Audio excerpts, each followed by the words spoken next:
നമ്മളൊന്ന് എന്ന യൂണിറ്റിൽ നാം എല്ലാവരും ഒന്നാണ്, ഒത്തൊരുമയോടെയാണ് ജീവിക്കേണ്ടത്, മറ്റുള്ളവരുടെ സന്തോഷത്തിലും ദുഃഖത്തിലും നമ്മൾ പങ്കുചേരണം തുടങ്ങിയ ആശയങ്ങളാണ് പങ്കുവയ്ക്കുന്നത്. ആമുഖമായി നൽകിയിരിക്കുന്ന ചിത്രത്തിൽ മഹാത്മാഗാന്ധിയും ഡോക്ടർ BR അംബേദ്കറുമാണുള്ളത്. ഇന്ത്യൻ സ്വാതന്ത്ര്യ സമര പ്രസ്ഥാനത്തിന് നേതാവായിരുന്ന ഗാന്ധിജിയാണ് നമ്മുടെ രാഷ്ട്രപിതാവ്. അതുപോലെ തന്നെ ഇന്ത്യൻ ഭരണഘടനയുടെ ശില്പിയും സ്വതന്ത്ര ഇന്ത്യയിലെ ആദ്യ നിയമമന്ത്രിയുമാണ് ഡോക്ടർ BR അംബേദ്കർ. എന്തുകൊണ്ടാണ് ഗാന്ധിജിയുടെയും അംബേദ്കറിൻ്റെയും ചിത്രം ഇവിടെ നൽകിയിട്ടുള്ളത്? ജനാധിപത്യം ഒത്തുചേർന്നുള്ള ജീവിതമാണ് എന്ന BR അംബേദ്കറുടെ അഭിപ്രായത്തോടു കൂടിയാണ് ഈ പാഠഭാഗം ആരംഭിക്കുന്നത് തന്നെ. അപ്പോൾ ജനാധിപത്യം ഇന്ത്യ നിലനിൽക്കുന്നത് ഭരണഘടന ഉയർത്തിപ്പിടിക്കുന്ന മൂല്യങ്ങൾ ആധാരമാക്കിയാണ്. ഭരണഘടനാ മൂല്യങ്ങൾ ഉണ്ടായത് തന്നെ സ്വാതന്ത്ര്യ സമരത്തിലൂടെ രൂപപ്പെട്ടതാണ്. അതുകൊണ്ട് സ്വാതന്ത്ര്യ സമരത്തിൻ്റെ പ്രതീകമായ ഗാന്ധിജിയും ഭരണഘടനാ മൂല്യങ്ങളുടെ പ്രതീകമായ അംബേദ്കറിൻ്റെയും ചിത്രം ഇവിടെ നൽകിയിരിക്കുന്നു. കുട്ടമ്മാനും കൊട്ടാരവും. കുട്ടമ്മാൻ എങ്ങട്ടാ? കൊട്ടാരം കാണാൻ. അയ്യോ എൻ്റെ കുട്ടമ്മാനെ, കണ്ണടയില്ലാണ്ട് കൊട്ടാരത്തിൽ ചെന്നിട്ട് എന്ത് കാണാനാ? കുട്ടമ്മാൻ ഉടനെ മടങ്ങി ചെന്ന് കാലില്ലാത്ത കണ്ണടയും എടുത്ത് മൂക്കത്ത് വെച്ച് വീണ്ടും പുറപ്പെട്ടു. കുട്ടമ്മാൻ എങ്ങട്ടാ? കൊട്ടാരം കാണാൻ. അയ്യോ എൻ്റെ കുട്ടമ്മാനെ, കൊടയില്ലാണ്ട് കൊട്ടാരം നടന്ന് കാണാനാവില്ല. കുട്ടമ്മാൻ ഉടനെ മടങ്ങി ചെന്ന് കാല് വളഞ്ഞ കുടയെടുത്ത് നിവർത്തി പിടിച്ച് വീണ്ടും പുറപ്പെട്ടു. കുട്ടമ്മാൻ എങ്ങട്ടാ? കൊട്ടാരം കാണാൻ. അയ്യോ എൻ്റെ കുട്ടമ്മാനെ, കണ്ണട വെച്ച് കൊട പിടിച്ച് ചെന്നാൽ കൊട്ടാരത്തിൽ കയറ്റോ? എന്താ കയറ്റാണ്ട്? ഇത് പണ്ടത്തെ കൊട്ടാരല്ല, പണ്ടത്തെ കുട്ടമ്മാനല്ല. എൻ്റെ ഭരിക്കാൻ ഞാൻ നിയമിച്ച രാജാവിന് ഞാൻ കൊടുത്ത കൊട്ടാരത്തിലേക്ക് ഞാൻ പോണത്, മനസ്സിലായോ? കുഞ്ഞുണ്ണിമാഷ് എഴുതിയ കുട്ടമ്മാനും കൊട്ടാരം എന്ന സ്റ്റോറിയാണിത്. അതുപോലെ തന്നെ പേജ് നമ്പർ 101 നൽകിയിരിക്കുന്ന ചിത്രം ശ്രദ്ധിക്കുക. ഒരു ഇലക്ഷൻ്റെ പ്രോസസ്സാണ് തന്നിട്ടുള്ളത്. ജനങ്ങൾ ക്യൂ നിന്ന് വോട്ട് ചെയ്യുന്ന ഭാഗം. ഈ കഥയിൽ നിങ്ങൾ കണ്ടെത്തിയ പ്രത്യേകതകൾ എന്തൊക്കെയാണ്? രാജഭരണകാലത്ത് നിന്നും ജനാധിപത്യ ഭരണകാലത്തെത്തുമ്പോൾ സംഭവിച്ച മാറ്റങ്ങൾ ഈ കഥയിൽ അവതരിപ്പിക്കുന്നു. രാജകൊട്ടാരത്തിൽ പ്രവേശിക്കാനും രാജാവിനെ കാണുവാനും പ്രത്യേക അനുവാദം വേണം. എന്നാൽ ജനാധിപത്യത്തിൽ ജനങ്ങളുടെ തീരുമാനമാണ് പ്രധാനം. ജനങ്ങൾ തിരഞ്ഞെടുക്കുന്നവരാണ് ഭരണാധികാരികൾ. അവിടെ പോകാനും അവരെ കാണാനും പൊതുജനങ്ങൾക്ക് അവകാശമുണ്ട്. കുട്ടമ്മാൻ ഈ 2 ഭരണകാലവും കണ്ടയാളാണ്. ആ ബേസിലാണ് കുട്ടമ്മാൻ സംസാരിക്കുന്നത്. ഇക്കാലത്ത് നമ്മുടെ നാട്ടിൽ രാജാവില്ലല്ലോ, പിന്നെ കുട്ടമ്മാൻ കാണാൻ പോകുന്ന ആരെയായിരിക്കും? ജനങ്ങളെ ഭരിക്കാൻ ജനങ്ങൾ തന്നെ നിയമിച്ച ജനപ്രതിനിധികളാണ് നിയമസഭയിലുള്ളത്. അവരെ കാണാനാണ് കുട്ടമ്മാൻ പോകുന്നത്. എന്നെ ഭരിക്കാൻ ഞാൻ നിയമിച്ച രാജാവിന് ഞാൻ കൊടുത്ത കൊട്ടാരത്തിലേക്ക് ഞാൻ പോണത്, മനസ്സിലായോ? കുട്ടമ്മാൻ ഇതുകൊണ്ട് എന്താണ് ഉദ്ദേശിക്കുന്നത്? നമ്മളെ ഭരിക്കാൻ നാം തിരഞ്ഞെടുത്തവരാണ് ഭരണാധികാരികൾ. നമ്മുടെ വോട്ടുകൾ കൊണ്ടാണ് അവർ നേതാക്കളായത്. നാം തിരഞ്ഞെടുത്ത ആ ഭരണാധികാരികളെ കാണാൻ നമുക്ക് അവകാശമുണ്ട്. അതിനുവേണ്ടി നാം കാത്തു നിൽക്കേണ്ടതില്ലെന്നാണ് കുട്ടമ്മാൻ പറഞ്ഞതിൻ്റെ അർത്ഥം. കൂട്ടുചേർന്നുള്ള ജീവിതമാണ് ജനാധിപത്യത്തിൻ്റെ അടിത്തറ. ഈ ജീവിത രീതിയിൽ എല്ലാവരും തുല്യരാണ്. ഇവിടെ എല്ലാവർക്കും ചുമതലകളുണ്ട്. ഈ ചുമതലകൾ എല്ലാവരും ചെയ്യുമ്പോഴാണ് തുല്യത ഉണ്ടാകുന്നത്. വേദന എന്നുള്ള ഈ ഭാഗത്ത് നടപടിയിൽ കണ്ട കുപ്പിച്ചില ഞാനെന്തേ എടുത്തു മാറ്റിയില്ല, ചെരിപ്പിട്ട കാലുകൊണ്ടൊന്നും തട്ടി മാറ്റാനും തോന്നിയില്ല. തൊട്ടു പിന്നാലെ വന്ന ഏതോ ഒരു കുഞ്ഞിക്കാലടിയിൽ അത് കുത്തിക്കയറിയിട്ടുണ്ടാവില്ലേ? വാവിട്ട നിലവിളിയോടെ വഴിനീളെ ചോരയൊലിപ്പിച്ച് ഒറ്റക്കാലിൽ തത്തി എൻ്റെ അമ്മേ. ഒരുപാട് ആശയങ്ങളുള്ള ഒരു ഭാഗമാണിത്. നടവഴിയിൽ കിടക്കുന്ന കുപ്പിച്ചില എടുത്തു മാറ്റാൻ കഴിയാത്തതിൽ ദുഃഖിക്കുകയാണ് ഒരാൾ. ചെരിപ്പിട്ട കാലുകൊണ്ട് കുപ്പിച്ചിലം തട്ടി മാറ്റാനും തനിക്ക് തോന്നിയില്ലല്ലോ എന്നതിൽ അയാൾക്ക് കുറ്റബോധമുണ്ട്. അതായത് കുപ്പിച്ചില കണ്ടിട്ടും ഒന്നും ചെയ്യാതെ പോയി പിന്നീടാണ് അയാൾക്ക് കുറ്റബോധമുണ്ടാവുക. തൻ്റെ പിന്നാലെ വന്ന കുട്ടിയുടെ കുഞ്ഞിക്കാലുകളിൽ ആ കുപ്പിച്ചില് കുത്തിക്കയറിയിട്ടുണ്ടാവില്ലേ എന്നും അവൾ വേദന കൊണ്ട് വാവിട്ട് നിലവിളിച്ച് കാണില്ലേ എന്ന് ഓർത്തപ്പോൾ തന്നെ അയാൾ അറിയാതെ നിലവിളിച്ച് പോവുകയാണ്. പൊതുവഴിയിലെ കുപ്പിച്ചിൽ എടുത്തു മാറ്റുന്നത് നമ്മുടെ ചുമതലയാണോ? ചുമതലയാണ്. മറ്റുള്ളവർക്ക് അപകടകരമായി വരുന്ന കാര്യങ്ങൾ നമുക്ക് പരിഹരിക്കാൻ കഴിയുമെങ്കിൽ പരിഹരിക്കണം. Next question. എല്ലാവരും കുപ്പിച്ചിൽ കാൽ കൊള്ളാൻ നടക്കണമെന്ന് പഠിപ്പിച്ചാൽ പോരെ? നാം വഴിയിലെ കുപ്പിച്ചിൽ എടുത്തു കളയുന്നത് എന്തിന്? വഴിയിൽ കുപ്പിച്ചിൽ കിടന്നാൽ അതുവഴി നടക്കുന്നവരുടെ കാലിൽ മുറിവുണ്ടാവും. മറ്റുള്ളവർക്ക് ദോഷം ചെയ്യുന്ന കാര്യങ്ങൾ അത് കാണാത്ത പോലെ ചെയ്യാൻ കഴിയുമെങ്കിൽ നമ്മളത് പരിഹരിക്കണം. എൻ്റെ അമ്മ എന്നെ ആരായിരിക്കും നിലവിളിച്ചത്? കുട്ടിയോ അതോ കുപ്പിച്ചിൽ കണ്ടിട്ടും വഴിയിൽ നിന്ന് മാറ്റിയിടാത്തയാളോ? കുപ്പിച്ചിൽ കണ്ടിട്ടും വഴിയിൽ നിന്ന് മാറ്റിയിടാത്തയാളാണ് നിലവിളിച്ചത്. അത് മാറ്റാതെ കടന്നു പോയപ്പോൾ തൊട്ടുപുറകെ വന്ന കുട്ടിയുടെ കുഞ്ഞിക്കാലിൽ കയറിയിട്ടുണ്ടാവും എന്നയാൾ ആലോചിച്ചു. ആ കുട്ടി ചോര ഒഴുകി കരയുന്നത് ഓർത്തപ്പോൾ തന്നെ കുറ്റബോധം തോന്നിയാണ് അയാൾ അറിയാതെ നിലവിളിച്ചത്. വഴിയിലെ കുപ്പിച്ചിൽ എടുത്തു കളയുന്ന കാര്യം മാത്രമാണോ ഈ രചനയിൽ പറയുന്നത്? അല്ല. വഴിയിലെ കുപ്പിച്ചിൽ എടുത്തു കളയുന്ന കാര്യം മാത്രമല്ല, ജനാധിപത്യത്തിൽ ജനങ്ങളുടെ കടമകളെക്കുറിച്ചുകൂടി സൂചിപ്പിക്കുന്നു. മറ്റുള്ളവർക്ക് ദോഷം വരുന്ന കാര്യങ്ങൾ ചെയ്യരുത്, മാലിന്യങ്ങൾ പൊതുവഴിയിൽ വലിച്ചെറിയരുത്, പൊതുമുതൽ സംരക്ഷിക്കുക തുടങ്ങിയ പൊതുവായ കാര്യങ്ങളിൽ ശ്രദ്ധ ചെലുത്തണം. അതുപോലെ തന്നെ പേജ് നമ്പർ 103 മാലിന്യങ്ങൾ വലിച്ചെറിയുന്ന ഒരു പിക്ചർ കൊടുത്തിട്ടുണ്ട്. അങ്ങനെ ചെയ്യരുത്. അതുപോലെ ബസ്സിൽ കയറാൻ ആ ക്യൂ നിൽക്കുന്ന കൂടെ ബാക്കിൽ ഒരു കുട്ടി തനിച്ച് നിൽപ്പുണ്ട്. അതിനെ ആരും സഹായിക്കുന്നില്ല. അവൾക്ക് സ്വയം കയറാനും കഴിയുന്നില്ല. അപ്പോൾ അങ്ങനെയുള്ള അവസരങ്ങളിലും അവരെയും കൂടെ നമ്മുടെ ഒപ്പം കൂട്ടാനായിട്ട് നമ്മൾ ശ്രദ്ധിക്കണം. കുപ്പിച്ചില്ല് വഴിയിൽ നിന്ന് മാറ്റി ഇടാതെ പോയ മനുഷ്യൻ ചില്ല് തട്ടി കാലിൽ മുറിവ് പറ്റി കുട്ടിക്ക് എഴുതുന്ന കത്ത് എപ്രകാരമായിരിക്കും? കത്തെന്ന് പറയുമ്പോൾ പ്ലേസ് വേണം, ഡേറ്റ് വേണം, അതുപോലെ സല്യൂട്ടേഷൻ ഉണ്ടാവണം. നോക്കാം, എക്സാമ്പിൾ നോക്കാം. ഞാൻ രാജു. കഴിഞ്ഞ ദിവസം കുട്ടിയുടെ കാലിൽ കുപ്പിച്ചില് കൊണ്ട് കരയുന്ന ഞാൻ കണ്ടിരുന്നു. നിനക്കിപ്പോൾ എങ്ങനെയുണ്ട്? ഞാൻ കാരണമാണ് നിൻ്റെ കാലിൽ കുപ്പിച്ചില് കൊണ്ടത്. ഞാൻ ആ കുപ്പിച്ചില് വഴിയിൽ കിടക്കുന്നത് കണ്ടിട്ടും എടുത്തു മാറ്റാഞ്ഞത് കൊണ്ടാണ് അത് നിൻ്റെ കാലിൽ കൊണ്ടത്. ആ സമയത്ത് നിൻ്റെ കരച്ചിൽ എനിക്ക് മറക്കാൻ പറ്റുന്നില്ല. എനിക്ക് വളരെയധികം സങ്കടമുണ്ട്. അന്ന് മുതൽ ഞാനൊരു തീരുമാനമെടുത്തു. മറ്റുള്ളവർക്ക് ദോഷമുണ്ടാക്കുന്ന കാര്യങ്ങൾ കണ്ടാൽ എന്നെക്കൊണ്ട് പറ്റുന്ന വിധം അത് പരിഹരിക്കാൻ ഞാൻ ശ്രമിക്കും. നീ വേഗം സുഖം പ്രാപിക്കാൻ ഞാൻ പ്രാർത്ഥിക്കാം എന്ന് സ്നേഹത്തോടെ രാജു ചേട്ടൻ. തന്നിരിക്കുന്ന ചിത്രത്തെ അടിസ്ഥാനമാക്കി കുറിപ്പ് തയ്യാറാക്കാനാണ്. ചിത്രം 1-ൽ ബസ്സിലേക്ക് ഇടിച്ചു കയറുന്ന യാത്രക്കാരെയാണ് ഒന്നാമത്തെ ചിത്രത്തിൽ കാണാൻ കഴിയുന്നത്. ബസ്സിൽ യാത്ര ചെയ്യാൻ എല്ലാവർക്കും ഒരുപോലെ അവകാശമുണ്ട്. എന്നാൽ ശാരീരിക പരിമിതി ഉള്ളവർക്ക് നമ്മൾ മുൻഗണന കൊടുക്കേണ്ടതുണ്ട്. ഇവിടെ ബസ്സിൽ കയറാൻ കഷ്ടപ്പെടുന്ന ആ കുട്ടി ആരും പരിഗണിക്കുന്നില്ല. എല്ലാവർക്കും സ്വന്തം കാര്യം മാത്രമാണ് പ്രധാനം. അപ്പോൾ അവരെ കൂടി പരിഗണിച്ചുകൊണ്ട് മുന്നോട്ട് പോവുക. സെക്കൻഡ് പിക്ചർ, മാലിന്യങ്ങൾ നിക്ഷേപിക്കരുതെന്ന് അറിയിപ്പുണ്ടായിട്ടും വീട്ടുമാലിന്യങ്ങൾ പൊതുവഴിയിൽ വലിച്ചെറിയുന്ന കാഴ്ചയാണ് രണ്ടാമത്തെ പിക്ചർ. മാലിന്യങ്ങൾ പൊതുസ്ഥലത്ത് വലിച്ചെറിയാനുള്ളതല്ല. ഇതുമൂലം ആരോഗ്യ പ്രശ്നങ്ങൾ ഉണ്ടാവും. അപ്പോൾ വീട്ടിലുണ്ടാകുന്ന മാലിന്യങ്ങളെ അഴുകുന്നവ അഴുകാത്തവ തരംതിരിച്ചിട്ട് പ്ലാസ്റ്റിക് പോലുള്ള മാലിന്യങ്ങൾ ഹരിതകർമ്മ സേനയ്ക്ക് കൈമാറണം. സ്വന്തം വീടും പരിസരവും വൃത്തിയാക്കിയിട്ടിട്ട് അവിടുത്തെ മാലിന്യങ്ങൾ കൊണ്ട് തള്ളാനുള്ള ഇടമല്ല പബ്ലിക് പ്ലേസുകൾ. അപ്പോൾ പൊതുസ്ഥലങ്ങളിൽ നമ്മൾ വൃത്തിയായിട്ട് സൂക്ഷിക്കണം. അടുത്തത് ആശംസ എന്ന് പറയുന്ന കവിതയാണ്. മറ്റുള്ളവരും നിങ്ങളോടൊപ്പം മന്ദഹസിക്കട്ടെ, അവരുടെ നോവുകൾ നിങ്ങൾക്കുള്ളിലും അലിവായി പടരട്ടെ, അവരുടെ ഹൃദയം നിങ്ങളുടേതിനുമൊത്തുമിടിക്കട്ടെ, അവരുടെ ശബ്ദം നിങ്ങളുടേതിനുമൊത്തു മുഴങ്ങട്ടെ, നിങ്ങൾ കരുതിയ പരിഭവമെല്ലാം ഇല്ലാതാകട്ടെ, കാലത്തിൻ്റെ ഇരുട്ടിൽ ജീവിത വെട്ടം നിറയട്ടെ.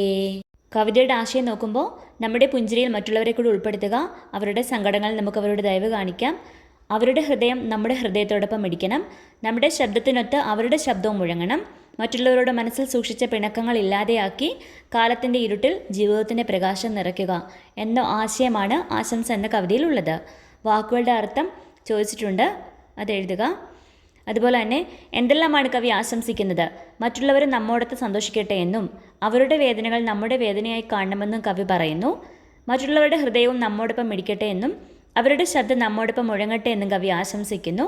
പിണക്കങ്ങൾ ഇല്ലാതാക്കി കാലത്തിൻ്റെ ഇരുട്ട് മാറ്റി ജീവിതത്തിൻ്റെ വെളിച്ചം നിറയണമെന്നും കവി ആശംസിക്കുന്നു. ആശംസാവാക്യങ്ങൾ എക്സാമ്പിൾ നോക്കുകയാണെങ്കിൽ, പരസ്പര സ്നേഹം നിങ്ങളിൽ നിന്നും പുലരട്ടെ, മറ്റുള്ളവരുടെ സന്തോഷത്തിൽ പങ്കുചേരാനും സങ്കടത്തിൽ കൂടെ നിൽക്കാൻ നിങ്ങൾക്ക് കഴിയട്ടെ, നമ്മുടെ സ്നേഹത്തണലിൽ അവരുടെ കണ്ണീർ മായട്ടെ. ടെക്സ്റ്റിലെ കവിതയിലെ ചില വാക്കുകൾ മാറ്റി പുതിയ വാക്കുകൾ ആഡ് ചെയ്തിരിക്കുന്നു. എന്നാൽ അർത്ഥവ്യത്യാസം വരികയും ചെയ്യരുത്. മന്ദഹസിക്കട്ടെ ഇത് പുഞ്ചിരിക്കട്ടെ എന്നാക്കി, അതുപോലെ നോവുകൾ വേദനകളാക്കി, മിടിക്കട്ടെ എന്നുള്ളത് തുടിക്കട്ടെ എന്നാക്കി, ശബ്ദം നാദം, പരിഭവം പിണക്കം, വെളിച്ചം വെട്ടം. പേജ് നമ്പർ 106, 107 എന്നീ പേജുകളിലെ ചിത്രങ്ങൾ നിരീക്ഷിക്കുക. അവയിൽ എന്താണ് ഉദ്ദേശിക്കുന്നത് എന്ന് വ്യക്തമാക്കുക. പോസ്റ്റർ 1, വീടിനോട് ചേർന്നുള്ള മൈതാനത്ത് കുട്ടികൾ ക്രിക്കറ്റ് കളിക്കുന്നു. അത് കണ്ടുകൊണ്ടിരിക്കുന്ന അച്ഛനും അത് കാണാൻ കഴിയാതെ ബുദ്ധിമുട്ടുന്ന മകളും. പോസ്റ്റർ 2, മൈതാനത്ത് കുട്ടികൾ ക്രിക്കറ്റ് കളിക്കുന്നു. അച്ഛൻ മകളെ കളി കാണാനായി കസേരയിൽ കയറ്റി നിർത്തി. രണ്ടുപേരും സന്തോഷത്തോടെ കളി കാണുന്നു. രണ്ട് പോസ്റ്ററിലും മികച്ച പോസ്റ്റർ ഏതാണ്, എന്തുകൊണ്ട്? രണ്ടാമത്തതാണ് മികച്ചത്. കാരണം കുട്ടിക്ക് കളി കാണാൻ കഴിയാത്തത് ബുദ്ധിമുട്ടാണെന്ന് മനസ്സിലാക്കിയ അച്ഛൻ അവളെ കസേരയിൽ കയറ്റി നിർത്തി കളി കാണിക്കുന്നു.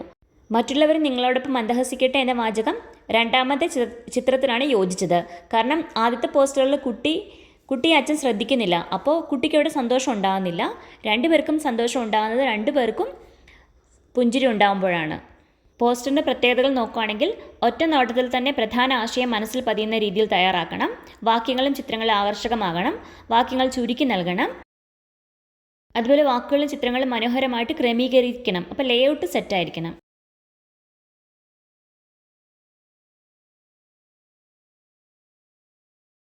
ചുറ്റുമുള്ള എല്ലാവരും സന്തോഷിക്കുമ്പോഴും വിഷമിക്കേണ്ടി വരുന്ന ചില മനുഷ്യരുണ്ട്. ഒരു നേരത്തെ ഭക്ഷണത്തിന് വേണ്ടി മറ്റുള്ളവരോട് യാചിക്കേണ്ടി വരുന്നവർ, ഭയങ്കരമായ ദാരിദ്ര്യത്തിൽ കഴിയുന്നവർ, അതൊക്കെയും ജീവിതത്തിൽ വല്ലാത്ത അവസ്ഥകളാണ്. അതിനെയൊക്കെ ചിന്തിപ്പിക്കുന്ന ഒരു പാഠഭാഗമാണിത്. അതുപോലെ മനുഷ്യൻ സ്വാർത്ഥനായി മാറിക്കൊണ്ടിരിക്കുന്നു. സ്വന്തം കാര്യം മാത്രം നോക്കി മറ്റുള്ളവരുടെ വിഷമങ്ങളൊന്നും കാണാത്തൊരവസ്ഥയിലേക്ക് മനുഷ്യൻ പോകുന്നു. ഇതിനൊക്കെ എതിരെയുള്ളൊരു മുന്നറിയിപ്പാണ് പണ്ടൊരു എന്ന് പറയുന്ന കവിത. അവനെ മുതിർന്നവർ കെട്ടിയിട്ടു, വന്നവർ മാറി മാറി വേദനിപ്പിച്ചു, വിഷം തളിച്ചു. ആയിടെയുണ്ടായ മോഷണങ്ങൾ എല്ലാം അവനെന്നു സമ്മതിച്ചു. വിദ്യാലയം വിട്ട് ബെല്ലടിച്ചു, വണ്ടികളേറെ കടന്നുപോയി.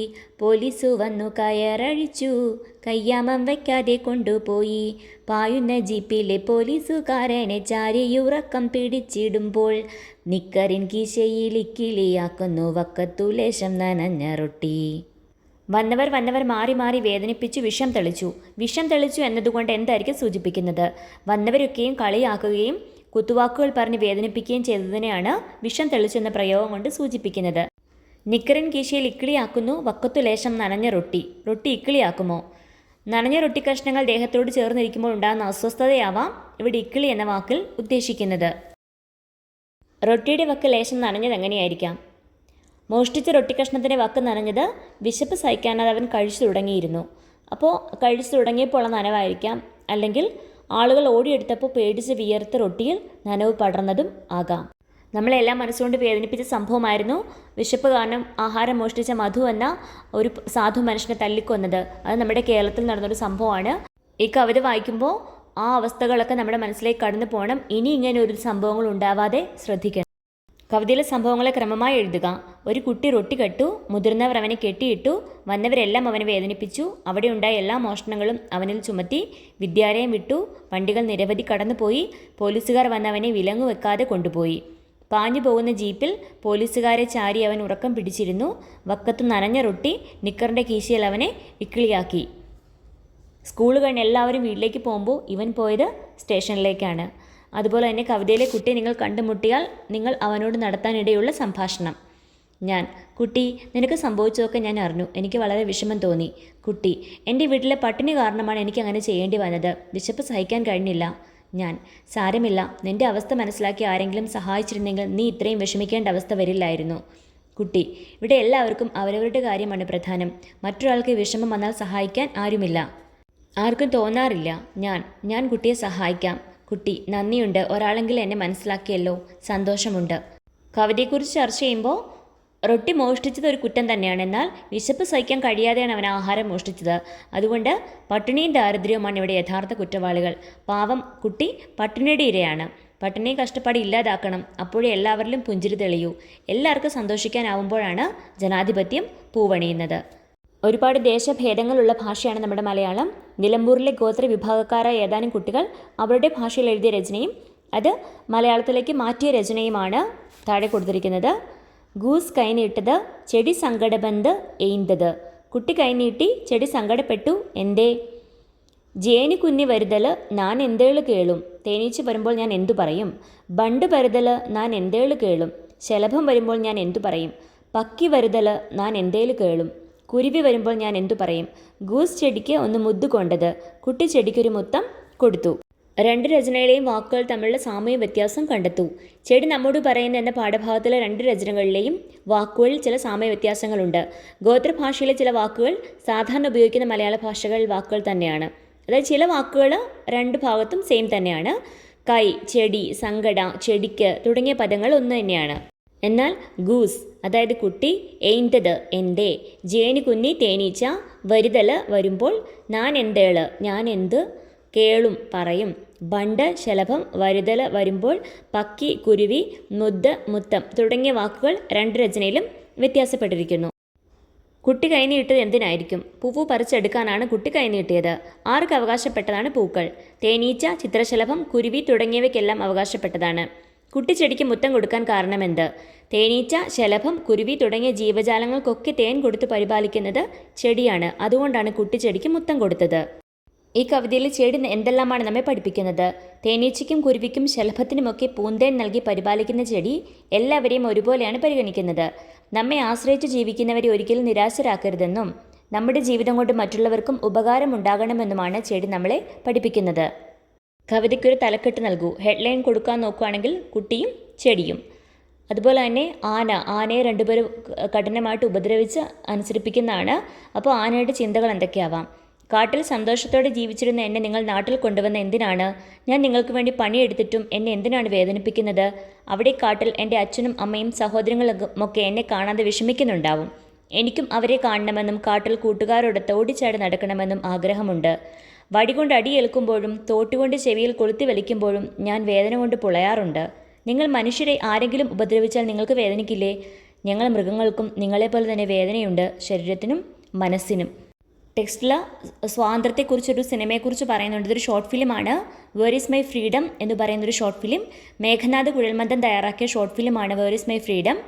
എഴുന്നേൽക്കാൻ സാധിക്കാത്ത ഒരു കുട്ടിയാണ് അതിലെ കഥാപാത്രം. അവന് മറ്റൊരാളുടെ സഹായത്തോടെ മാത്രമേ ജീവിതം മുന്നോട്ട് നയിക്കാൻ കഴിയൂ. അവനെ തനിച്ചാക്കി അമ്മ ജോലിക്ക് പോകുന്നു. ജനൽ വഴി അവനത് നോക്കിക്കിടക്കുന്നു. അതുപോലെ തന്നെ അമ്മ എടുത്തുകൊണ്ടുപോയ ചായക്കപ്പിൽ നിന്നും വീണ ചായയിൽ, അതായത് ജനൽപ്പടിയിൽ വീണ ചായയിൽ നിന്നും മധുരം കുടിക്കാനായിട്ടാണ് ഉറുമ്പുകൾ എത്തുന്നു. അപ്പോൾ ആ വെള്ളത്തിൽ ആ ചായയുടെ ഇതിൽ നിന്ന് പുറത്ത് കിടക്കാനായിട്ട് ആ ഉറുമ്പുകൾക്ക് കഴിയുന്നില്ല. അവരിൽ നിന്ന് ശ്രമിക്കുന്നുണ്ട്. അപ്പോൾ ആ അല്പം ചായയിൽ അവൻ വിരൽ കൊണ്ട് വരച്ച് അവർക്ക് പുറത്തേക്കുള്ള വഴി തെളിയിക്കുന്നു. ഒരു ഉറുമ്പ് പുറത്തേക്ക് രക്ഷപ്പെടുന്നു. അപ്പോൾ സ്വാതന്ത്ര്യം, ഫ്രീഡം, അത് തന്നെയാണ് ഏറ്റവും മൂല്യമുള്ള സമ്പത്ത് എന്നൊരാശയം കൺവേ ചെയ്യുന്ന ഷോർട്ട് ഫിലിമാണ്. യൂട്യൂബിലുണ്ട്. വേർ ഈസ് മൈ ഫ്രീഡം എന്ന് ചെക്ക് ചെയ്താൽ മതി. എഡുമാനയുടെ ചിന്തകളാണ്. ഹാവോ, ജീവൻ പോകുന്ന വേദന. നിങ്ങൾ കാണുന്നില്ലേ എൻ്റെ കാലിലെ വ്രണം? നിങ്ങൾ മനുഷ്യരിൽ ചിലർ തോട്ടുകൊണ്ട് കുത്തി മുറിവേൽപ്പിച്ചതാണ്. എൻ്റെ ചെവിയിൽ ഇരുമ്പ് തോട്ടി കൊളുത്തി വലിക്കുന്നു. ചൂടേറുമ്പോൾ വീശി തണുപ്പിക്കാനുള്ള വിശറ് കൂടിയാണ് എൻ്റെ കാതുകൾ. അത് കുത്തിക്കീറുന്നു നോക്കൂ. പൊരിവെയിലത്ത് നിങ്ങൾ എന്നെ എഴുന്നള്ളിക്കുമ്പോൾ ഞാൻ അനുഭവിക്കുന്ന വേദന, ചൂട്, ദാഹം ഒന്നും നിങ്ങൾ അറിയുന്നില്ലേ? നിങ്ങൾ മനുഷ്യരല്ലേ? മനുഷ്യത്വം എന്നൊന്നില്ലേ നിങ്ങൾക്ക്? കഷ്ടം. എൻ്റെ കാട്, കാട്ടിലെ എൻ്റെ കൂട്ടുകാർ, അവിടുത്തെ മുളം കാടുകൾ, തെളിനീരൊഴുകുന്ന ചോല, എല്ലാം എനിക്കൊന്നൊരു സ്വപ്നം മാത്രം. മേസിത്താര എന്ന് പറയുന്ന കുട്ടി തീരെ ചെറുതായിരുന്നപ്പോൾ, അതായത് ഒരു 3 വയസ്സൊക്കെ ഉള്ളപ്പോൾ അമ്മയോട് പറഞ്ഞ കഥകളാണ്. അവ കൂട്ടിച്ചേർത്ത് കുറച്ച് കഴിഞ്ഞപ്പോൾ കഥാസമാഹാരമാക്കിയതാണ് സുട്ടു പറഞ്ഞ കഥകൾ എന്നുള്ളത്. കഥ നോക്കാം. പൂമ്പാറ്റുമ്മ. ഒരു പൂമ്പാറ്റുകുട്ടൻ ഒരു ദിവസം പറന്നടക്കായിരുന്നു. അവനെങ്ങനെ പറന്ന് എൻ്റെ ഊഞ്ഞാലയിൽ വന്നിരുന്നു ഊഞ്ഞാലാടി. ആരും കൂട്ടില്ലാതായപ്പോൾ അവന് ബോറടിച്ചു. പാവം. എന്നിട്ട് ഊഞ്ഞാലുമേന്നിറങ്ങി മുറ്റത്താകെ പറന്ന് നടന്നു. മഴ നനഞ്ഞ് പൂവുകളൊക്കെയും ഉറങ്ങായിരുന്നു. പൂമ്പാറ്റക്കുട്ടന് കളിക്കാൻ ആരെയും കിട്ടിയില്ല. അവന് കുറേ വിഷമമായി. എന്നിട്ടേ ആ പൂമ്പാറ്റക്കുട്ടൻ ആരെയും കാണാതെ പിന്നെ വിഷമിച്ച് നടന്നു. അപ്പോഴേ സുട്ടുമിറ്റത്തേക്ക് ഓടിച്ചെന്നു. പൂമ്പാറ്റക്കുട്ടന് സന്തോഷമായി. അവൻ പറന്നു വന്ന് സുട്ടുവിൻ്റെ നെറ്റിത്ത് ഒരു ഉമ്മ തന്നു. എന്നിട്ട് അമ്മയുടെ കവിളത്ത് കൺപീലി കൊണ്ട് കുഞ്ഞനൊരുമ്മ കൊടുത്തു. സുട്ടു ഒരു പൂമ്പാറ്റുമ്മ. അപ്പോൾ ഒരു നോർമൽ അച്ചടി മലയാളം മാറിയിട്ട് ഒരു കുഞ്ഞ് സംസാരിച്ചാൽ എങ്ങനെ ഇരിക്കും? അവർ പറയുന്ന വാക്കുകൾക്ക് നോർമൽ ഭാഷയുമായിട്ട് കുറേ അക്ഷരങ്ങൾ മിസ്സിംഗ് ആയിരിക്കും. അപ്പോൾ ആ ഒരു മനോഹാരിതയെല്ലാം ഉൾക്കൊള്ളുന്ന കഥയാണ് പൂമ്പാറ്റുമ്മ. വർത്തമാനം പറയുമ്പോൾ ഉപയോഗിക്കുന്ന എന്തെല്ലാം വാക്കുകൾ ഈ കഥയിൽ നിന്നും കണ്ടെത്താം. അപ്പോൾ നോർമൽ സംസാരിക്കുമ്പോൾ നമ്മൾ ഉപയോഗിക്കുന്ന വാക്കുകൾ ഒരു ദിവസം, നടക്കായിരുന്നു, കൂട്ടില്ലാതായപ്പോൾ, കിട്ടിയില്ല, വിഷമമായി, കുറേ, എന്നിട്ടേ, മിറ്റത്താകെ, പൂവുകളൊക്കെ, ഊഞ്ഞാലുമേന്നിറങ്ങി, സന്തോഷമായി, നെറ്റിത്ത്, എന്നിട്ട്, അമ്മയുടെ, അപ്പോഴേ തുടങ്ങിയ വാക്കുകളൊക്കെ സാധാരണ വർത്തമാനം പറയുമ്പോൾ ഉപയോഗിക്കുന്നതാണ്. പൂമ്പാറ്റയ്ക്ക് സങ്കടം വരാൻ എന്താണ് കാരണം? പൂമ്പാറ്റക്കുട്ടന് കൂടെ കളിക്കാൻ ആരെയും കിട്ടാതെ വന്നപ്പോഴാണ് സങ്കടം വന്നത്. പൂമ്പാറ്റ എപ്പോഴാണ് സന്തോഷിച്ചത്? സുട്ടുമുറ്റത്തേക്ക് ഓടി ചെന്നപ്പോഴാണ് പൂമ്പാറ്റ സന്തോഷിച്ചത്. ഈ കഥ വായിച്ചപ്പോൾ മനുഷ്യരുടെ സഹോദരങ്ങളായി ആരൊക്കെ വരാമെന്നാണ് നിങ്ങൾ കണ്ടെത്തിയത്? എല്ലാ ജീവജാലങ്ങളും മനുഷ്യരുടെ സഹോദരങ്ങളായി വരാമെന്നാണ് എനിക്ക് കഥ വായിച്ചപ്പോൾ മനസ്സിലായത്. അപ്പോൾ സിതാരയുടെ അനുഭവം വായിച്ചപ്പോൾ ഒരു സ്വന്തമായിട്ട് അനുഭവം എഴുതണമെന്ന് നിങ്ങൾക്ക് തോന്നിയില്ലേ? അത് ഷെയർ ചെയ്യാനായിട്ട് ചോദിക്കുന്നുണ്ട്. എക്സാമ്പിൾ, ഞാൻ പനിയായി കിടന്ന ദിവസം അമ്മ എന്നെ കൂട്ടുകാരുടെ കൂടെ കളിക്കാൻ വിട്ടില്ല. എനിക്ക് വല്ലാത്ത സങ്കടമായിരുന്നു.